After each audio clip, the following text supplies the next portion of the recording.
Gethsemane, one of the things that we're going to do in the future is mission trips. So we can see and bring back the information to let you know that there are people in other nations, they don't have it like we have it. Even though you might think you live in, things are bad, and we do deal with things. We deal with illness, we deal with depression, we deal with all kinds of stuff. But they live that life every day. Amen. So after our choir has come with their selections, we'll have Sister Keisha's presentation on her mission trip to Tanzania.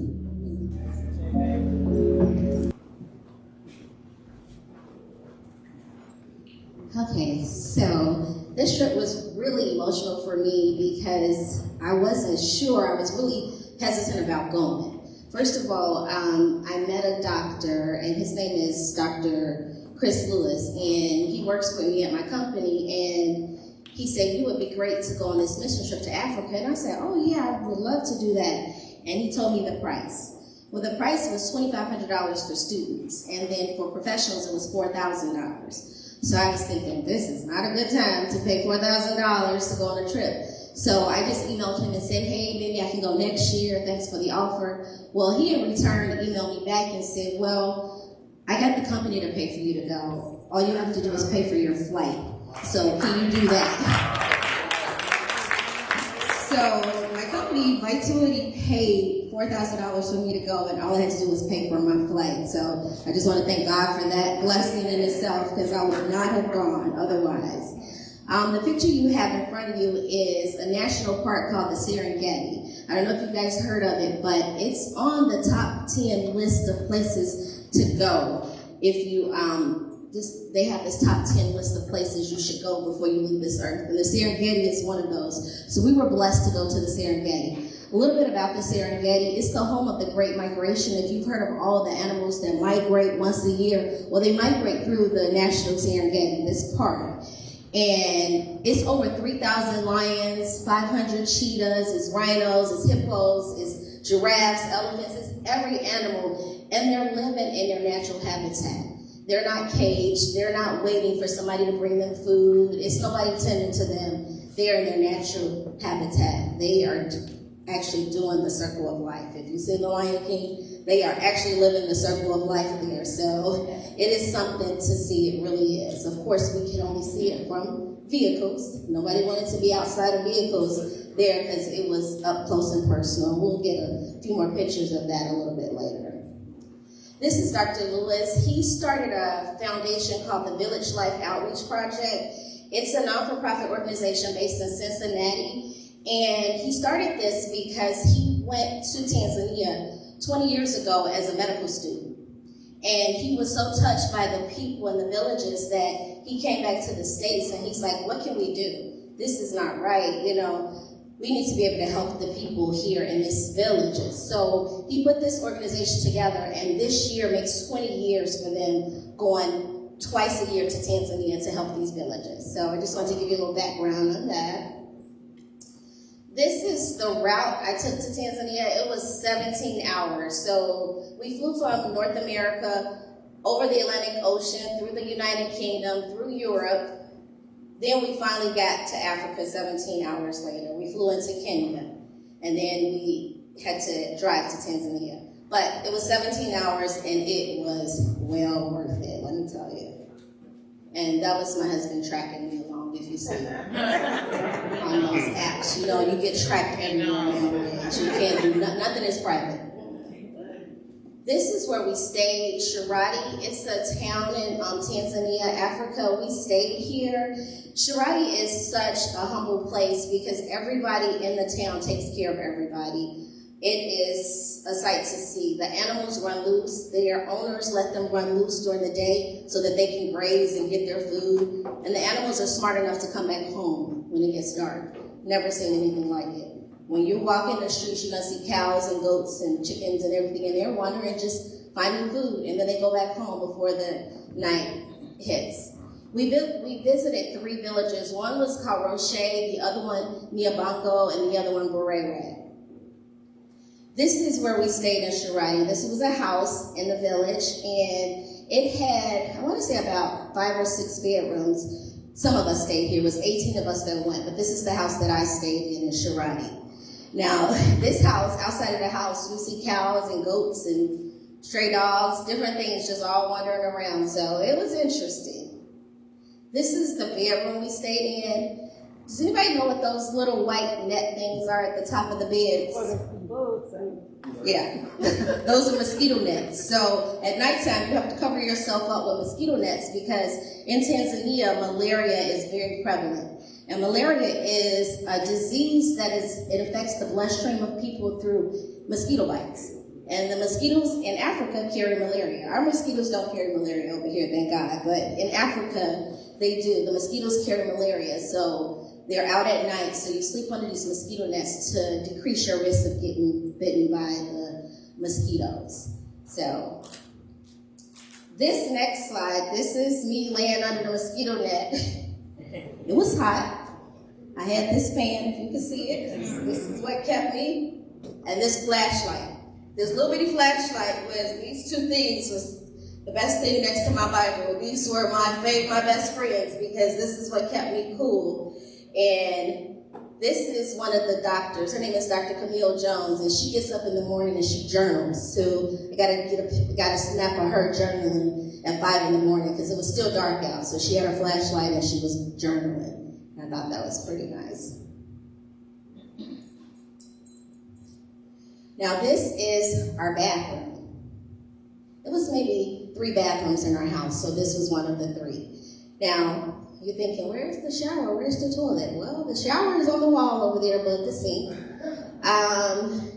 You can shower. But when you shower, the water pressure is very minimal. You have to cut the water on, rinse yourself off, cut it off, then lather yourself up, cut it back on, rinse off, then cut it off. You can't shower long. And the water is cold, unless you shower in the evening, because the reservoirs are out in the sun all day. So it's best to shower in the evening. You might get a little luke cold, you're not getting hot or warm at all. So that was our shower.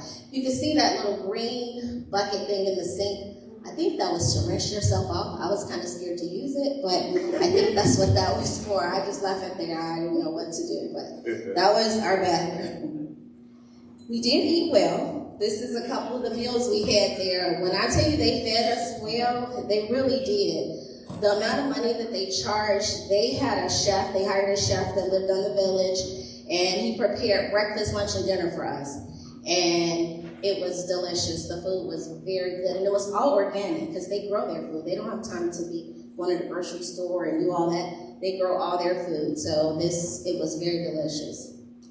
This is a couple of the chefs serving food. They served us some pumpkin soup, and it was out of a real pumpkin. I thought that was really cool, so I just wanted to show you that. They even packed us lunch every day because we had to drive an hour to the villages to do the clinics, and they packed us a box lunch every day to go with us. Inside the lunch was a banana, a mango juice, a muffin, a piece of chicken, some bread, and a wafer. Every day it was the same lunch, but that was our lunch. So whatever we did not eat, we would save it all, and then on our way back home, we would give it to the kids in the road, because the kids are hungry. They were looking for us going by, so we would give them anything that we did not eat for the day out of our lunches to the kids. So this is how we got around. We traveled in 9-passenger vans. That's our driver there, and they drive on the right, so the driver is on the right. It's a little different, but it was some rough roads. These roads, I mean, if you get motion sickness, I don't know, you can make it because it was rough roads, but that's how we traveled. This is my crew in the back. You know everywhere you go, you get a crew. So this was my crew that I latched to. We all sat in the back, so this is us in the back of the van. These are the long dirt roads. They have no street lights, so we get in and out before the sun sets for sure. This is the church. This church was where we lived, on the land that we lived in. We were able to walk. It was like a 3-minute walk to church. I was able to go to church. Their church is very similar. If you could see this hymn, this was out of their hymn book. It says, "How sweet the name of Jesus sounds." The top part is in Swahili. They speak Swahili, and the words are in Swahili, but they do have hymn books and they do hymns. You can see the cow outside the church. It was really something to see. This was inside the church. We went kind of early because the young lady who told us what time church starts, she said, "Get there at 8. Because you want to get there at 8. So we got there early. They hadn't quite got in yet. But this first picture is, I call it the kids section. All the little kids sat in one section together. It was the cutest thing. And then I didn't get this picture, but it was a little lady sitting in the back. And I said, "That's Sister Lee. She's sitting in the back. I bet you that's the pastor's wife." She was sitting in the back of the church. This was some of their praise and worship that I recorded. Of course, it's in Swahili. But they were praising and worshiping as people came in. Again, we were all sitting here. We got there extra early. And I'll tell you why we got there extra early in a few minutes.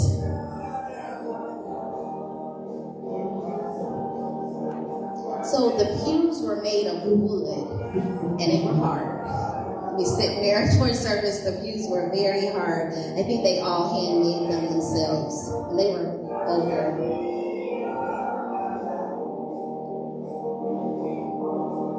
So during the church service, when it was prayer time, everybody got on their knees on that concrete floor as they prayed. And so we had to follow suit and get on our knees. And it wasn't a short prayer, but we were on our knees praying in Tanzania. And I was like, okay. And the pews are really tight together, so you have to kind of wiggle in between there and try to get on your knees. I was like, this is a lot, but okay. We did it, though. We managed.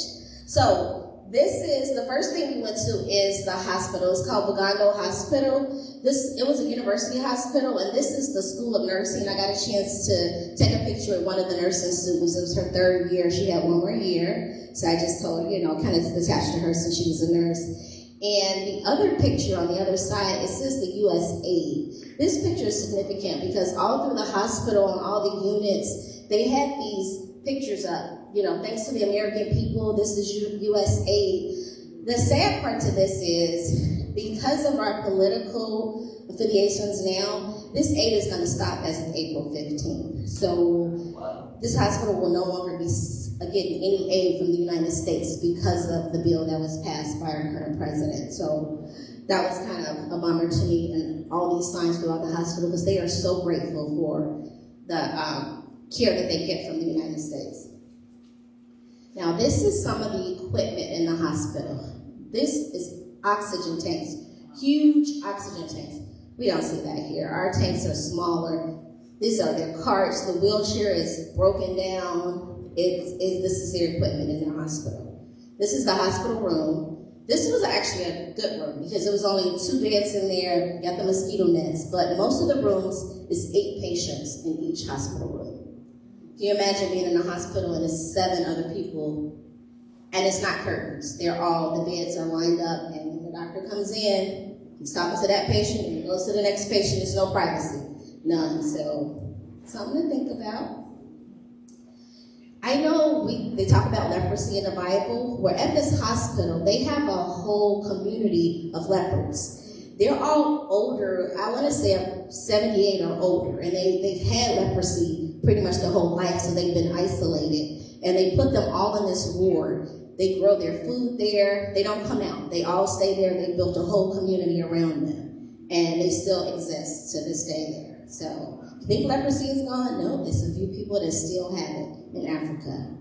This picture is the operating theater. We call it the operating room here. They call it the operating theater. So I thought that was interesting.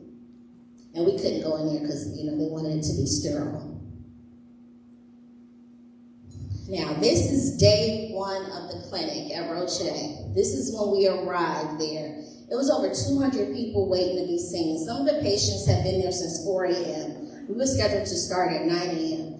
When we got there, this is what we saw. Talk about feeling overwhelmed. I didn't even know what to do. I was like, what? This is crazy. There's no order. They're just there.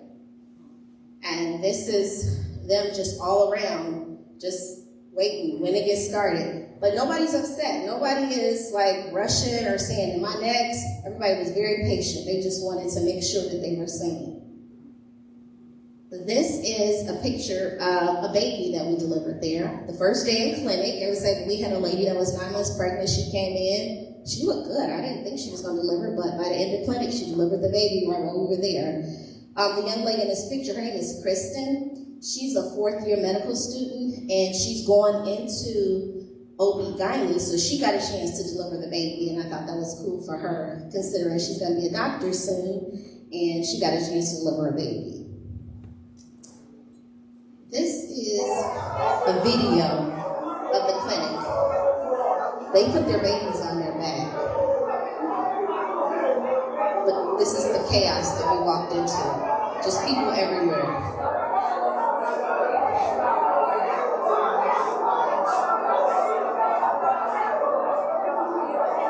And if you notice in the video, they have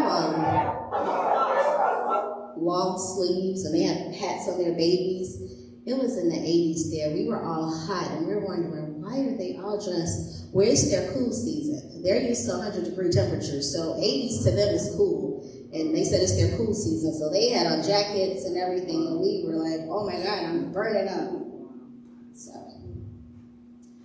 these are 2 little kids that we treated at the clinic. The young boy on this left of me, he was positive for malaria. He was the sweetest little thing. He was so sick, but when you look at him, he was still happy. He was still, he wasn't even complaining. He was just so happy to be there. He had walked to the clinic by himself. His parents did not come with him. They sent him. They knew we would be there. He's like, go to the clinic, get some medicine, get seen by a doctor, and get better, basically. So he was there alone. We treated him. He was positive for malaria. We were able to give him medication. And the young lady on the right, she was so happy and excited to see American people. Some of these kids had never seen white people before. And I pray that I'm not offending anybody that's watching, but they were so amazed to see their skin. They wanted to touch them. They were like, who are these people? What is going on? So they were really excited and happy. This is at the end of the clinic. We survived our very first day at clinic, so we were all happy, ready to go. We were kind of sad too because it was 100 patients that were left unseen. And the reason we couldn't see the other 100 because it was going to get dark soon. We had an hour drive and there's no street lights on the roads. And the roads were not friendly, so we couldn't risk getting caught there in the dark, so we had to tell the other 100 people to come back tomorrow and they'll be the first to be seen. So this was kind of a bittersweet picture for us. This is the second clinic we went to. It was at a schoolhouse. You can see how the floor is, the desk. This was where they would go to school. And we had to use the rooms, the classrooms, to do our intake and our assessment. So this first room is the intake room. This room, this is where we were intaking the patients. It was dusty, it was something. But this is their classrooms. This room is where the doctors did their assessment. They laid the patients on these desks and basically assessed them there to see what was going on with them, because this is all we had in that village. We didn't have carts, we didn't have blankets and things like that, so the doctors had to do the best they could to assess in that room. This is a little girl. She was looking in the window of the clinic in the room because she was so curious, so I had to capture her. I thought it was the cutest thing, her looking in the window. She was so curious. At the same clinic, these are all the children. They're lined up, and if you can see the nurse there, she's giving them medications. This medication she's giving them is for a disease called schistosomiasis. It's a disease caused by parasites and worms. It's from getting in contact with contaminated and unsafe water. Well, in this village, they don't have clean water, so these kids get schisto, and it makes them very sick. They're losing weight, they're nauseous, they're vomiting, and they have this parasite, and sometimes they're defecating worms. So it is a serious illness, and they have it.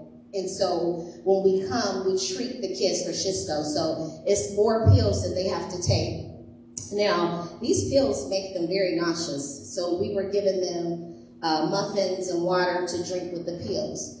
Well, the funny thing is, I noticed some of the kids weren't taking their pills. They would just get in line, get the pills, get the muffin, and put the pills in their pocket.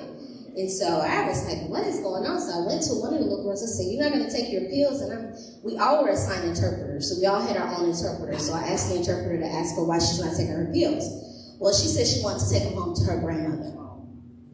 So, of course, I was so heartbroken. So I had to go get more pills to give her, to take to her grandmother, and so she could still get her own pills as well. But you don't know these things unless you ask. So this is them. And they were rowdy little kids. They were pushing, cutting in line. They were doing all kind of stuff. And I was like, wait a minute. And then they started mimicking me. Wait a minute. So they were little, rambunctious little kids, just like our kids. So they were really cute. Now, after a long day of school, you think these kids get to go home. Well, they don't. They have to go walk for, I think it's like 1.5 miles to get clean water to take home. So this is where they get the clean water. Outreach Village set up this project and built this well for them to have this access to clean water.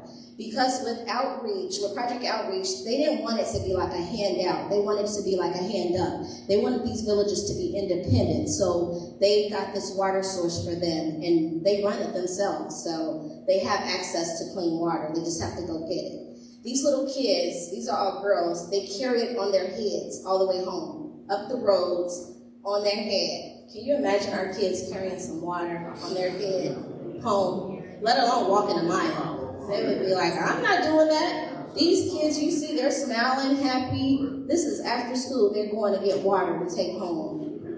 And it's amazing. I'm thinking, oh, not the kids here. No way would they do that. Now, when we were traveling, we passed by Mount Kilimanjaro. I don't know if any of you heard of this, but Mount Kilimanjaro is a dormant volcano in Tanzania. It's the highest mountain in Africa. So it is a national monument per se because it is the highest freestanding mountain above sea level. And we got a chance to see it. This is a video from the airplane that as we're passing the mountain, we got a chance to video the mountain. It was amazing to see. And this is out of our airplane window. So that is Mount Kilimanjaro. You young folks, look up Mount Kilimanjaro and you'll find out what it is. It's a historical place. Now, on to the safari. The trip wasn't all about clinic. We did get a chance to go to the safari, so just a few pictures from the safari. We saw the hippos, the elephants,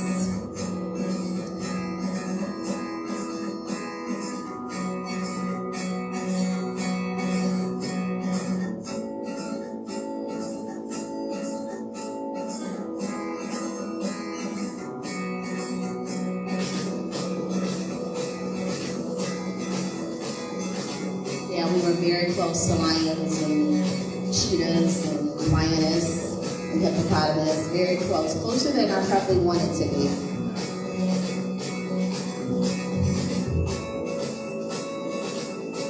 Giraffes.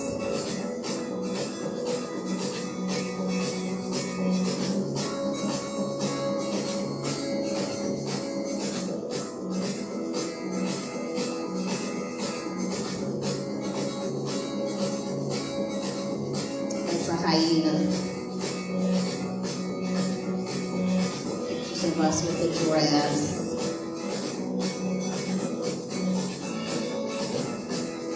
An ostrich.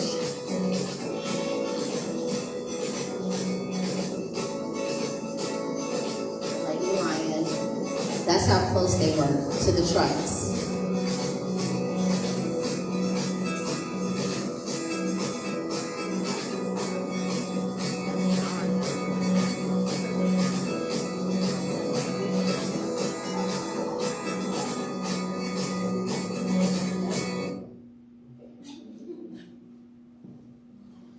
Now, my overall impression of my trip was I firmly believe that health is a human right and everybody deserves quality health care regardless of where they were born or their socioeconomic background.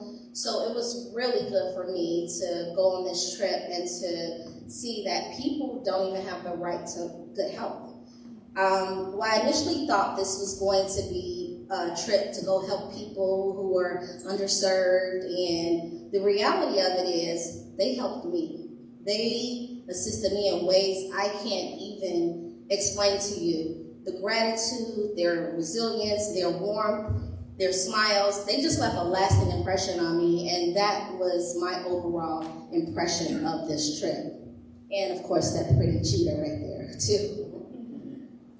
Now, this was a sunset in the Serengeti. It was a beautiful sunset. While I was there, Preston sent me a scripture, and it was Matthew 25:31-36. You could go ahead and read that for me. But when the Son of Man comes in his glory, and all the angels with him, then he will sit upon his glorious throne. All the nations will be gathered in his presence, and he will separate the people as a shepherd separates the sheep from the goats. He will place the sheep at his right hand and the goats at his left hand. Then the king will say to those on his right, "Come, ye who are blessed by my Father, inherit the kingdom prepared for you from the creation of the world. For I was hungry, and you fed me. I was thirsty, and you gave me a drink. I was a stranger, and you invited me into your home. I was naked, and you gave me clothing. I was sick, and you cared for me.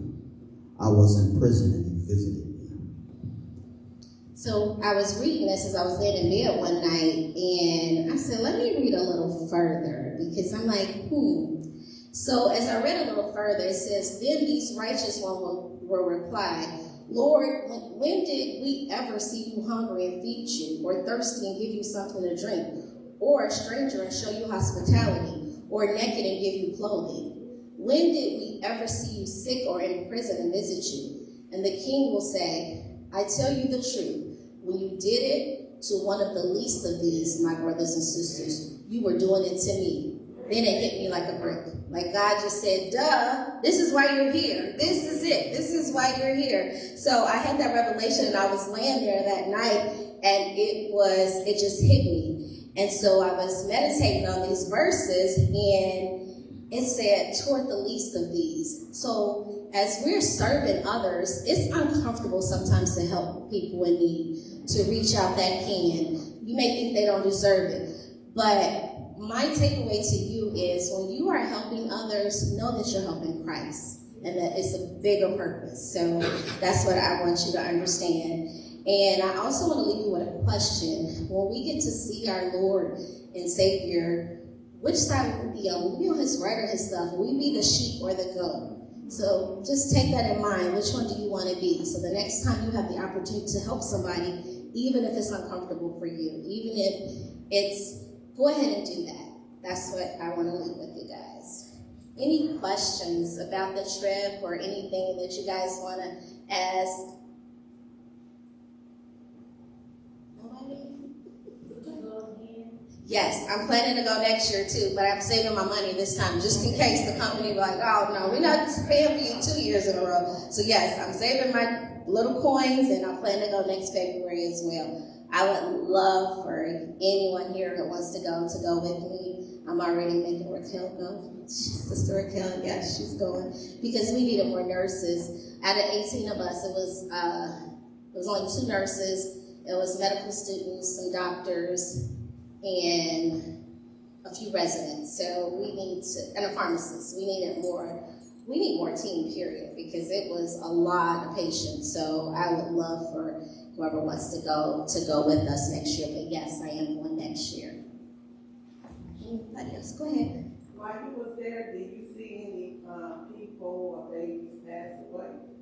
I did not. We had one sick kid at the clinic on day 1 that we sent to the hospital because the kid had a fever of like 105.7. He was kind of lethargic and tested positive for malaria, was like not breathing real well, and so one of our drivers took him to the hospital. So, but we did not see anybody die or pass away over there, thank God, because, oh my God, I don't know. If you saw how all those people were in the clinic, you know how here when we go to the emergency room, and we might be patient number 1, and we might have an ankle sprain, but then patient number 5 is having a heart attack, and then they skip you to go to patient number 5. Well, in this clinic, I'm looking around trying to find the sickest person because I'm used to seeing the sickest person first, but it didn't work like that. It was like, I don't know who's the sickest here. We just had to go in order. So it was a little different, but yes, we did not see anybody dead, but we did see a lot of sick people. One patient that stands out to me is a 6-year-old little boy.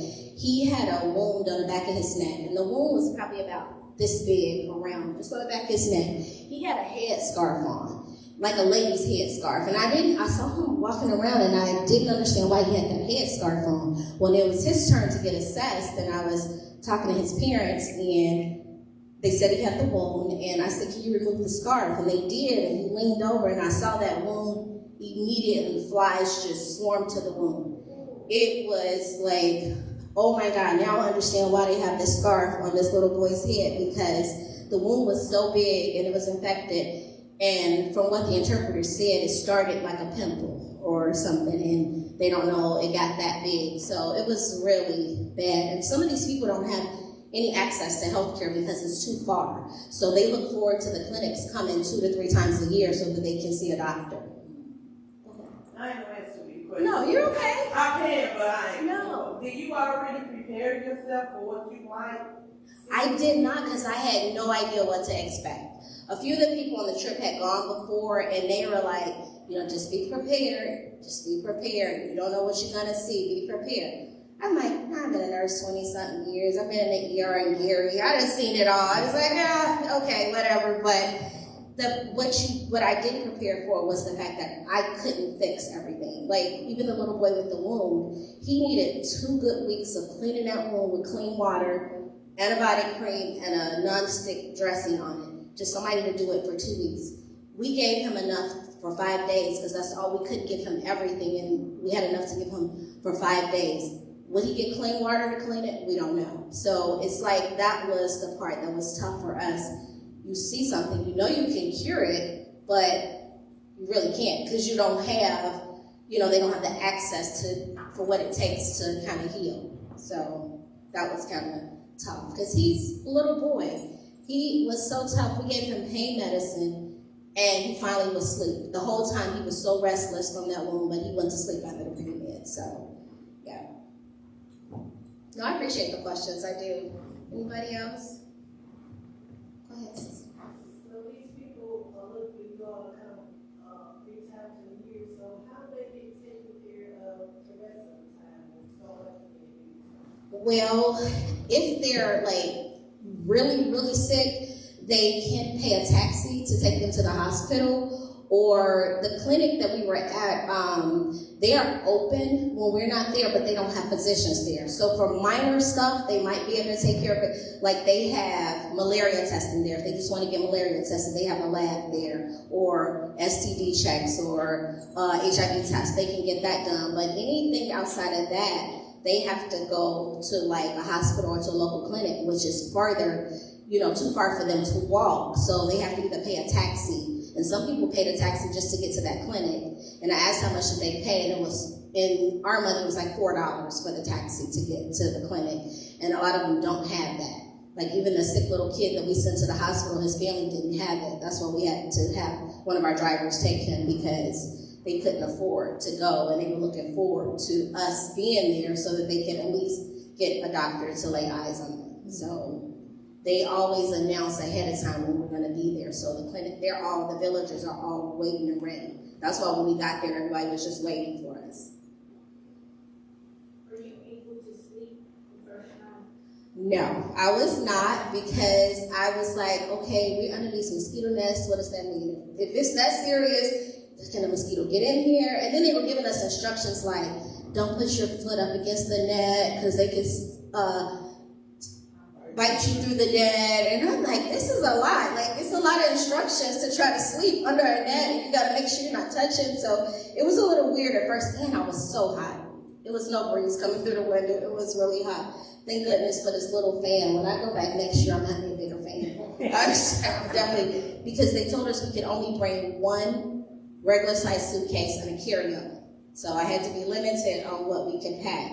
Now, another thing that I didn't mention, the villagers, they wash their hands on clothes on hand. They wash their clothes on hand in wash tubs, and they hang them dry. So they work very hard. They wash dishes, and they all lean over. They don't bend. They lean over like this on the ground doing this chore. So everybody at that clinic, every woman at their clinic had a complaint of back pain. I understood why their back hurts, because they bend over all day doing all this work, cooking, washing clothes, carrying those big heavy tubs of water. So I definitely understood why all of their backs hurt, because that was one of their number one complaints, was back pain for the ladies.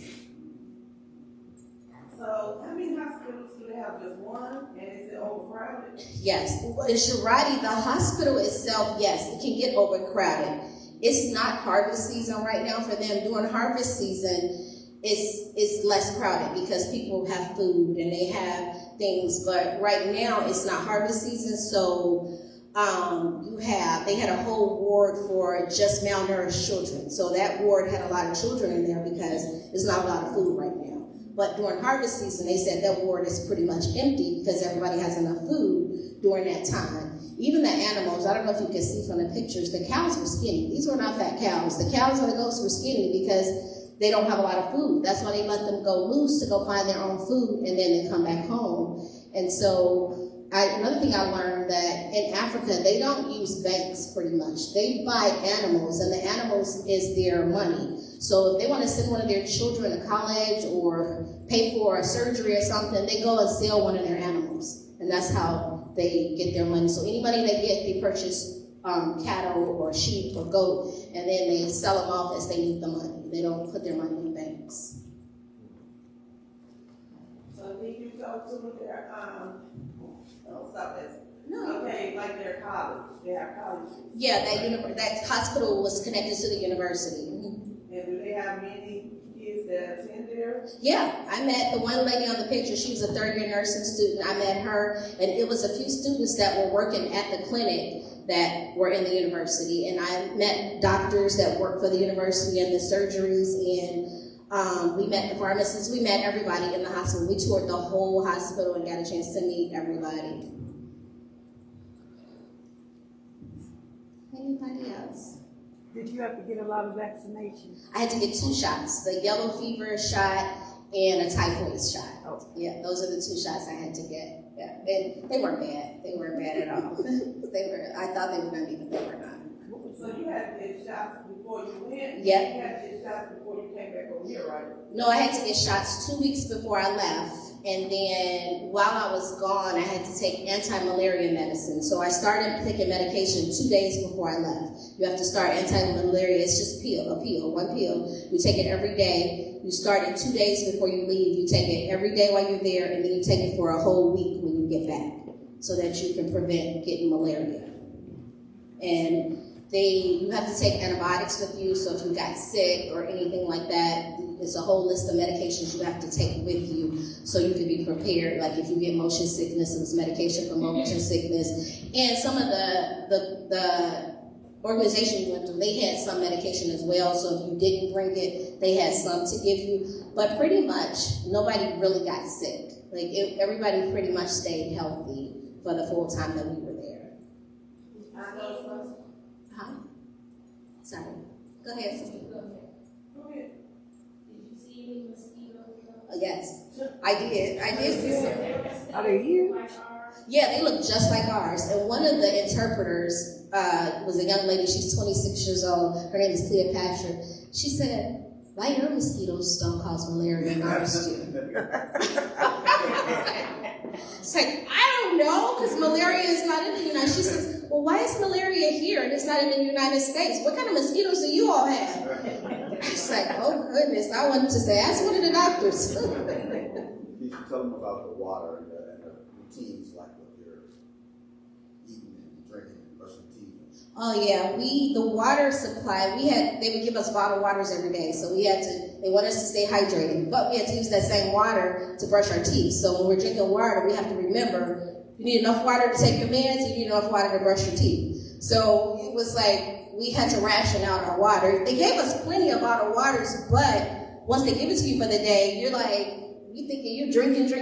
No, you got to make sure you got one set aside for brushing your teeth, one set aside for taking your meds. And so it was a lot to get used to that part of it, because I never brushed my teeth with bottled water before. So that was interesting. So.